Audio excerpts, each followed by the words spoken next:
اور میرے پاس بیچنے کے لیے اب کچھ بھی باقی نہیں ہے۔ اس رات ہم سب نے روٹی کھائی، لیکن وہ روٹی میری حلق میں کانٹوں کی طرح چبھ رہی تھی، کیونکہ اس میں میری ماں کے آنسو اور باپ کی آخری نشانی شامل تھی۔ ابا کی وفات کو ابھی چوتھا دن چڑھا تھا۔ میں سین میں بیٹھا خالی نظروں سے ان کی خالی چرپائی کو دیکھ رہا تھا کہ اچانک باہر سے بھاری قدموں کی آواز آئی اور چچا سلیم اپنے دونوں بیٹوں کے ساتھ اندر داخل ہوئے۔ ان کے ہاتھ میں کدال اور بیلچے تھے۔ ان کے پیچھے دو مزدور اینٹوں کی ٹرالی لے کر کھڑے تھے۔ میں نے حیرت سے پوچھا کہ چچا یہ سب کیا ہے؟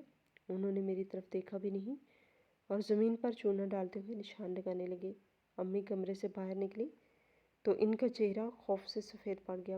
وہ بولی کہ بھائی صاحب، ابھی تو آپ کے بھائی کی قبر کی مٹی بھی گیلی ہے اور آپ گھر میں یہ اکھاڑ بچھاڑ کیوں کر رہے ہیں؟ چچا نے ایک ٹھنڈی آہ بھری اور بڑے سپاٹ لہجے میں کہا کہ بھابھی، اب وہ چلا گیا تو رشتہ بھی سمجھو ختم۔ میرا اپنا خاندان ہے، میری اپنی ضرورتیں ہیں۔ میں نہیں چاہتا کل کو تمہارے یتیم بچے میرے حصے پہ دعوے کریں، اسی لیے میں آج ہی اس گھر کے بیچ میں دیوار کھڑی کر رہا ہوں۔ یہ سننا تھا کہ میرے پیروں تلے سے زمین نکل گئی۔ میں بھاگ کر چچا کے پیروں میں گر گیا اور روتے ہوئے کہا، چچا اللہ کے لیے ایسا نہ کریں، یہ گھر ابا نے بڑی محنت سے بنایا تھا۔ وہ کہتے تھے یہ گھر نہیں بلکہ ہمارے پیار کی نشانی ہے، اگر آپ نے یہ دیوار کھڑی کر دی تو ہمارا دم گھٹ جائے گا۔ چچا نے میرا ہاتھ جھٹکا اور بولے، مجھے جذباتی باتوں سے بہلانے کی کوشش مت کرو احمد، تمہارا باپ مر گیا ہے، اب تم جانو اور تمہاری قسمت۔ میں اس گھر کا بوجھ اب مزید نہیں اٹھا سکتا۔ امی کی آنکھوں میں آنسوؤں کا سیلاب بہہ نکلا۔ وہ بولی کہ بھائی صاحب، کم از کم عدت کے دن تو گزرنے دیں، ابھی تو ہم صدمے میں ہیں، آپ ہمیں قید کیوں کر رہے ہیں؟ لیکن چچا کے دل پر جیسے مور لگی ہوئی تھی۔ مستریوں نے اینٹ پہ اینٹ رکھنا شروع کر دی اور سیمنٹ کی تہیں بچھنے لگی۔ ہر اینٹ کے گرنے کی آواز میرے دل پر ہتھوڑے کی طرح لگ رہی تھی۔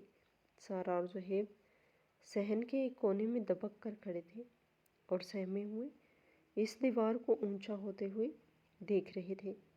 دیوار جیسے جیسے اونچی ہو رہی تھی، ہمارے گھر کی روشنی ختم ہو رہی تھی۔ ابا کے کمرے کی کھڑکی جو صحن میں کھلتی تھی، اب وہ اس دیوار کے پیچھے چھپ گئی تھی۔ امی وہیں مٹی پر بیٹھ گئی اور بین کرنے لگی کہ ہائے عبداللہ، دیکھو تمہارے بھائی نے تمہارے پیچھے کیا حشر کیا ہے۔ چچا نے دیواروں کے عین بیچ میں نکیلے کانچ لگوانے کا بھی حکم دے دیا تاکہ ہم میں سے کوئی ادھر جھانکنے کی جرات نہ کرے۔ میں دیوار کے پاس کھڑا روتا رہا اور اپنے ہاتھوں سے ان گیلی اینٹوں کو گرانے کی کوشش کی تو چچا نے مجھے زوردار دھکا دیا اور کہا، خبردار جو میری دیوار کو ہاتھ لگایا، اب یہ تمہارا گھر نہیں ہے، تمہارا حصہ صرف وہ دو چھوٹے کمرے ہیں، اب وہیں رہو اور وہیں مرو۔ میں نے تڑپ کر کہا، چچا آپ تو کہتے تھے کہ میں آپ کا بھتیجا ہوں، کیا چچا اپنے بھتیجے کو یوں دیوار کے پیچھے دھکیل دیتا ہے؟ چچا نے کہکا لگایا اور بولے کہ وہ باتیں تب کی تھی جب تمہارا باپ زندہ تھا، اب تم صرف ایک بوجھ ہو اور میں بوجھ کو اپنے قریب نہیں رکھتا۔ شام ہوتے ہوتے وہ دیوار میری قد سے اونچی ہو گئی تھی اور اب ہمیں چچا کے حصے کی کوئی چیز نظر نہیں آ رہی تھی۔ سورج ڈھل رہا تھا اور دیوار کا سایہ ہمارے پورے گھر پر پھیل گیا تھا۔ وہ سایہ نہیں تھا بلکہ وہ ہمارے مستقبل کا اندھیرا تھا۔ امی نے سارا اور زہیب کو سینے سے لگایا اور ہم سب اس نئی قید میں تنہا رہ گئے۔ اب ہمارا راستہ الگ تھا۔ میں نے اپنی کالی دیوار پہ ہاتھ پھیرا اور عہد کیا کہ ایک دن میں اس دیوار سے بھی اونچی ہستی بنا کر دکھاؤں گا، لیکن اس وقت میری بے بسی اور میرے آنسو اس دیوار کی سیمٹ میں جذب ہو رہے تھے اور چچا دوسری طرف اپنے حصے میں روشنیاں جلا رہے تھے، جیسے انہوں نے کسی بہت بڑے دشمن کو فتح کر لیا ہو۔ دیوار بننے کے بعد گھر کی فضا اتنی بوجھل ہو گئی تھی کہ سانس لینا بھی مشکل لگ رہا تھا۔ ابا کی وفات کو ابھی ایک ہفتہ ہی ہوا تھا اور میری 10ویں کلاس کے پیپر سر پر تھے۔ میں کمرے میں کے ایک کونے پہ بیٹھا اپنی کتابیں دیکھ رہا تھا، لیکن مجھے لفظوں کی بجائے ابا کا وہ بے چین چہرہ اور چچا کی وہ دیوار نظر آ رہی تھی۔ امی کچن میں بیٹھی اپنی انگلیاں مروڑ رہی تھی کیونکہ گھر میں راشن کا نام و نشان نہیں تھا۔ میں نے اپنا بستہ اٹھایا اور امی کے پاس جا کر کھڑا ہو گیا۔ امی نے میری طرف دیکھا اور ان کی آنکھوں میں ایک ایسی بے بسی تھی جو میں کبھی نہیں بھول سکتا۔ احمد بیٹا، کیا اسکول جا رہے ہو؟ انہوں نے دبی آواز میں پوچھا۔ میں نے اپنا سر جھکا لیا اور کہا، نہیں امی، اب میں اسکول نہیں جاؤں گا۔ اگر میں اسکول گیا تو سارا اور زہیب کا پیٹ کون بھرے گا؟ امی کی چیخ نکل گئی، احمد، تم تو پڑھنے میں اتنے اچھے ہو، تمہارے ابا کا خواب تھا کہ تم بڑے افسر بنو، اور تم ابھی سے ہمت ہار رہی ہو۔ میں نے امی کے ہاتھ تھام کر کہا، امی، خواب پیٹ نہیں بھرتے، ابا کے خوابوں کو بچانے کے لیے ہمیں زندہ رہنا ہوگا، اور زندہ رہنے کے لیے مجھے کمانا ہوگا۔ امی نے مجھے سینے سے لگا لیا اور ہم دونوں کچن کے ٹھنڈے فرش پر بیٹھ کر دیر تک روتے رہے۔ میں نے اپنا بستہ الماری کے سب سے اوپر والے خانے میں رکھ دیا اور اپنی اسکول کی وردی اتار کر ایک پرانی قمیض پہن لی۔ جب میں گھر سے باہر نکلا تو مجھے ایسا لگ رہا تھا جیسے میں اپنا لڑکپن اور اپنے سارے ارمان اسی گھر میں چھوڑ کر نکل جا رہا ہوں۔ گلی کے موڑ پر وہیں اسکول کے ساتھی مل گئے جو ہنستے کھیلتے اسکول جا رہے تھے۔ انہوں نے مجھے دیکھا تو رک گئے۔ احمد یار، تو اسکول نہیں آ رہا؟ میں نے نظریں چرا لی اور کہا، نہیں جان، اب میں اسکول نہیں آ سکتا، بس دعا کرنا وہ سب چلے گئے اور میں سڑک پر تنہا رہ گیا تھا۔ میں شہر کے بازار کی طرف چل پڑا جہاں بہت سے ہوٹل اور دکانیں تھیں۔ میں ہر دکان پر گیا، پوچھا کیا کام ملے گا۔ کوئی کہتا کہ ابھی جگہ نہیں، تو کوئی میری کم عمری دیکھ کر ہنس جاتا کہ جا کر پڑھائی کرو، ابھی تمہاری کھیلنے کودنے کی عمر ہے۔ چلتے چلتے دوپہر ہو گئی۔ بھوک اور پیاس سے میرا برا حال تھا۔ آخر کار میں ایک بڑی ہوٹل پر پہنچا جہاں بہت رش تھا۔ وہاں کا مالک ایک موٹا سا آدمی تھا جو کرسی پر بیٹھا اونچی آواز میں گالیاں دے رہا تھا۔ میں نے ہمت کر کے اس کے پاس گیا اور کہا کہ صاحب کیا کام ملے گا؟ اس نے مجھے سر سے پاؤں تک دیکھا اور حقارت سے تھوکا۔ کہنے لگے کہ کیا کرو گے تم؟ نہ تم سے بھاری دیگیں اٹھائی جائیں گی اور نہ ہی تم بھاگ بھاگ کر سرو کر سکتے ہو۔ میں نے منت کی کہ صاحب میں سب کروں گا، میری گھر میں فاقے ہیں، میرے ابا فوت ہو گئے ہیں۔ اس نے ایک لمحے کے لیے سوچا، پیچھے پڑے ہوئے گندے برتنوں کے ڈھیر کی طرف اشارہ کیا اور کہنے لگا، وہ دیکھو، وہ برتنوں کا پہاڑ نظر آ رہا ہے، اگر وہ سارے دھو سکتے ہو تو 250 روپے دہاڑی ملے گی اور ایک وقت کا کھانا ملے گا۔ بولو منظور ہے؟ میرے لیے 250 روپے اس وقت لاکھوں کے برابر تھے۔ میں نے فوراً ہاں کر دی اور برتنوں کے اس ڈھیر کے پاس جا کر بیٹھ گیا۔ وہاں اتنی بو تھی کہ میرا جی متلانے لگا۔ برتنوں سے بچا ہوا کھانا اور چکنائی جمی ہوئی تھی۔ میں نے اپنی آستینیں اوپر چڑھائی اور لوہے کی جالی پکڑ کر ان کھردرے برتنوں پر رگڑنا شروع کر دیا۔ تھوڑی ہی دیر میں میرے وہ ہاتھ جو قلم پکڑتے تھے خون کی طرح سرخ ہونے لگے کیونکہ صابن بہت تیز تھا اور برتنوں کے کونے ہاتھ میں چبھ رہے تھے۔ ہوٹل کا مالک بار بار چلا کر کہتا، ہوئے لڑکے، ہاتھ تیز چلا، کیا یہاں تماشا دیکھنے آیا ہے؟ جب میں برتن دھو رہا تھا تو مجھے اپنا اسکول اور اپنی کلاس یاد آ رہی تھی۔ میں سوچ رہا تھا کہ اس وقت میرے ساتھی ریاضی کے سوال حل کر رہے ہوں گے اور میں جہاں چکنائی سے لڑ رہا ہوں، لیکن مجھے سارا کا وہ کا چہرہ یاد آیا تو میں اور تیزی سے برتن رگڑنے لگا۔ شام ہوئی تو میرے پورے جسم میں درد ہو رہا تھا اور کپڑے گندے پانی سے بھیگ چکے تھے۔ مالک نے 250 روپے میرے ہاتھ پہ رکھے اور ایک سوکھی ہوئی روٹی اور تھوڑا سا سالن ایک شاپر میں ڈال کر دیا۔ وہ پیسے لیتے وقت میری آنکھوں میں آنسو تھے۔ یہ میری زندگی کی پہلی کمائی تھی جس نے مجھ سے میرا بچپن چھین لیا تھا۔ میں جب گھر پہنچا تو اندھیرا ہو چکا تھا۔ امی دروازے پر کھڑی میرا انتظار کر رہی تھی۔ انہوں نے میری حالت دیکھی تو ان کے منہ سے سسکی نکل گئی، احمد جی کیا حال بنا لیا ہے تم نے؟ میں نے مسکرا کر وہ پیسے اور روٹی ان کے ہاتھ پر رکھی اور کہا، امی اب کوئی بھوکا نہیں سوئے گا۔ امی نے وہ پیسے اپنی آنکھوں سے لگائے اور پھوٹ پھوٹ کر رونے لگی۔ اس رات میں نے روٹی تو کھائی لیکن میرے ہاتھوں میں اتنی جلن تھی کہ میں لقمہ تک نہیں توڑ پا رہا تھا۔ امی نے اپنے ہاتھوں سے مجھے نوالے کھلائے اور میں نے سوچا آج سے میری زندگی کا نیا سفر شروع ہو گیا جہاں قلم نہیں بلکہ برتن میرے مقدر میں ہے۔ ہوٹل پر کام کا پہلا ہفتہ ہی میرے لیے ایک ایسی آزمائش بن گیا تھا جس نے میری روح تک کو تھکا دیا تھا۔ روز صبح جب سورج ابھی پوری طرح نہیں نکلتا تھا، میں اپنی آنکھوں میں نیند لیے ہوٹل کی طرف بھاگتا تھا کیونکہ اگر میں 5 منٹ بھی لیٹ ہوتا تو ہوٹل کا مالک قدیر خان مجھے پورے بازار کے سامنے گالیاں دینا شروع کر دیتا تھا۔ وہ آدمی انسان نہیں بلکہ کوئی جلاد تھا۔ اسے اس بات سے کوئی فرق نہیں پڑتا تھا کہ ایک 15 سالہ کا یتیم بچہ ہوں۔ اس کے لیے صرف ایک مشین تھا جس کا کام برتن دھونا اور گاہکوں کے جوٹن صاف کرنا تھا۔ ہوٹل کے پچھواڑے میں ایک چھوٹی سی جگہ تھی جہاں نالی کا گندا پانی جمع ہوتا تھا۔ وہاں بیٹھ کر مجھے تپتی دوپہروں میں سینکڑوں دیگیں اور کڑھائیاں مانجنی پڑتی تھی۔ میری انگلیوں کے پوروں سے کھال اتر گئی تھی اور صابن کے تیزاب نے میرے ناخنوں کے گرد زخم کر دیے تھے۔ جب میں ان زخموں کے ساتھ لوہے کی جالی پکڑ کر برتن رگڑتا تو میرے پورے جسم میں ایک جھرجھری سی دوڑ جاتی تھی اور کبھی کبھی تو درد کی شدت سے میری آنکھوں سے آنسو نکل کر ان برتنوں میں گر جاتے تھے۔ ایک دن ہوٹل پر بہت زیادہ رش تھا، گاہکوں کی لائن لگی تھی اور قدیر خان بار بار چیخ رہا تھا، اوئے احمد جلدی برتن لگا، گاہکوں کو پلیٹیں نہیں مل رہی۔ میں بھاگ بار کا صاف برتن دینے گیا تو اچانک میرا پاؤں چکنائی کی وجہ سے پھسل گیا اور میرے ہاتھ سے کانچ کی 5-6 پلیٹیں چھوٹ کر فرش پر گر گئی۔ ان پلیٹوں کے ٹوٹنے کی آواز پورے ہوٹل میں گونجی اور ایک دم سناٹا چھا گیا۔ قدیر خان کا چہرہ غصے سے لال ہو گیا۔ وہ اپنی کرسی سے اٹھا اور غراتا ہوا میرے پاس آیا۔ اس نے سب گاہکوں کے سامنے میرا کالر پکڑا اور مجھے ایک زوردار تھپڑ دے مارا۔ بدبخت، تیرے باپ کا مال ہے کیا؟ یہ تجھے پتہ ہے یہ پلیٹیں کتنی مہنگی تھیں؟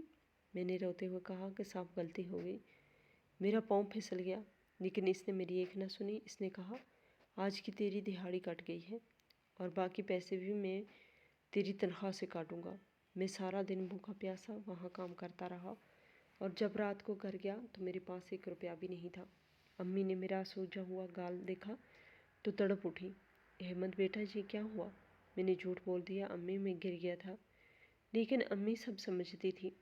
وہ خاموشی سے کچن میں گئی اور مجھے ٹھنڈے پانی سے ٹکور کرنے لگی۔ ان کی آنکھوں کے آنسو میرے ہاتھ پہ گر رہے تھے اور میں نے سوچا کہ ہے اللہ، کیا یتیم ہونا اتنا بڑا گناہ ہے کہ ہر کوئی ہمیں مارنا اپنا حق سمجھتا ہے؟ وقت اسی طرح گزرتا رہا اور موسم بدلنے لگے۔ سردیوں کی ان ٹھنڈی راتوں میں جب لوگ گرم لحافوں میں سوتے تھے، میں صبح 5 بجے اٹھ کر ٹھنڈے یخ پانی میں ہاتھ ڈال کر برتن دھوتا تھا۔ میرے ہاتھ ٹھنڈ سے نیلے پڑ جاتے تھے اور انگلیاں موڑنا بند ہو جاتی تھیں۔ ہوٹل پر آنے والے کالج کے لڑکے جب مجھے دیکھتے تو کبھی کبھی میرا مذاق اڑاتے۔ ایک بار میرے ہی اسکول کا ایک لڑکا اپنے باپ کے ساتھ کھانا کھانے آیا۔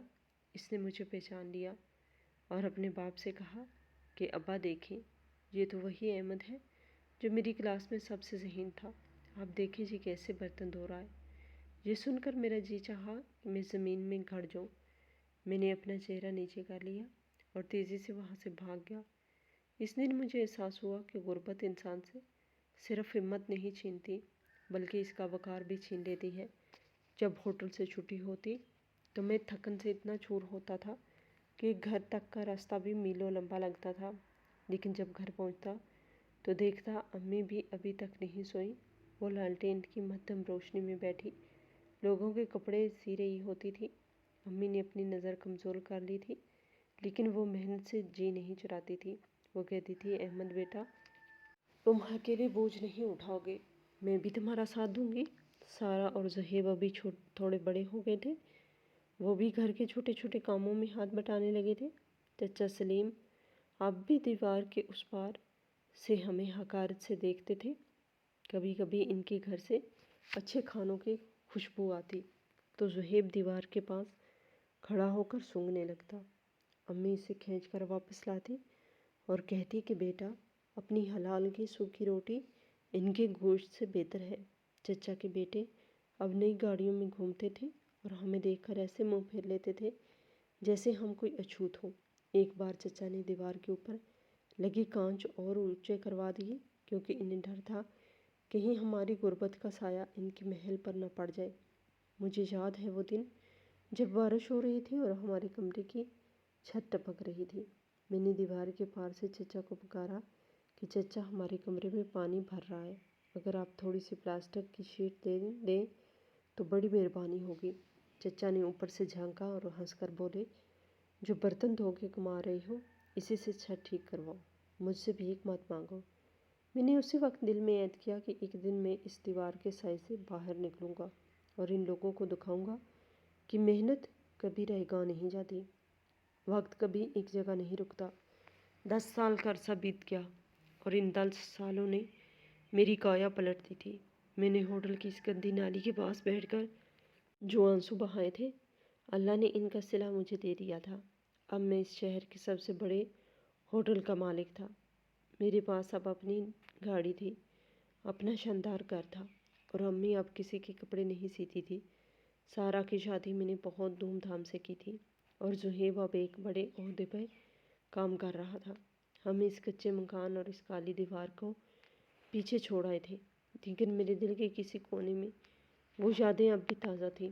ایک شام میں اپنے ہوٹل کے دفتر میں بیٹھا کچھ فائلوں کو دیکھ رہا تھا، میرا مینیجر آیا۔